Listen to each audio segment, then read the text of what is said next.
Ketua Bidang Media dan Penggalangan Opini Partai Golkar Nurul Arifin menyatakan Ketua Umum Ketum Bahlil Lahadalia tidak terlibat mega korupsi tata kelola minyak Pertamina. Diketahui mega korupsi ini diperkirakan merugikan negara setidaknya sebesar 193,7 triliun rupiah.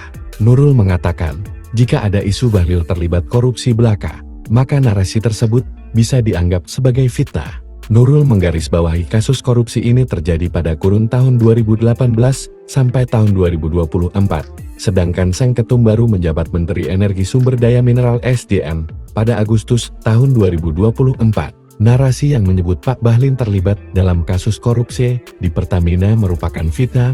Pak Bahlil saja baru menjabat sebagai Menteri SDM pada Agustus tahun 2024, skandal korupsi ini terjadi pada tahun 2018 sampai tahun 2023, kata Nurul dalam keterangan pers, Senin 3 Maret 2025.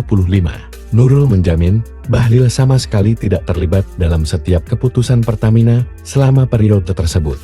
Menurutnya, Bahlil justru menginginkan agar minyak mentah dalam negeri diolah dalam fasilitas pengolahan atau kilang dalam negeri, sehingga Kementerian ESDM disebutnya tidak lagi mengizinkan ekspor minyak mentah ke luar negeri. Kementerian ESDM di bawah kepemimpinan Pak Bahlil tengah berbenah. Salah satunya soal tata kelola minyak mentah melalui izin impor bahan bakar minyak BBM, kata Nurul dikutip kompas.com.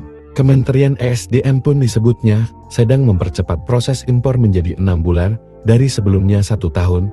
Percepatan proses impor ini ditujukan agar evaluasi per 3 bulan bisa dilakukan lebih mudah. Nurul Arifin pun meminta publik lebih kritis dalam menilai mega korupsi Pertamina. Ia meminta agar publik tidak sampai salah persepsi. Ini menjadi pelajaran kita bersama bahwa pihak terkait harus bertanggung jawab atas dugaan kasus korupsi ini, katanya.